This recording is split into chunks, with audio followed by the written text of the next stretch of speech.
Pour revenir un petit peu sur le planning, depuis 2 ans, on a eu des raids numériques très forts, on a eu du harcèlement. Moi-même, je me suis fait harceler, j'ai dû porter plainte, je me suis fait agresser. Enfin, il y a eu quand même une grosse offensive, évidemment, de certaines militantes, bénévoles et salariés du planning.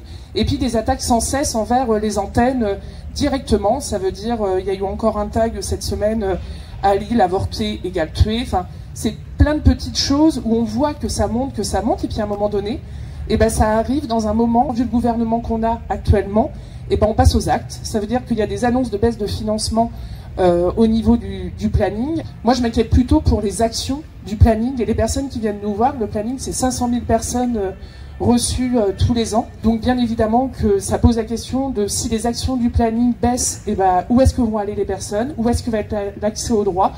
Donc ça, c'est des choses évidemment qui sont très inquiétantes.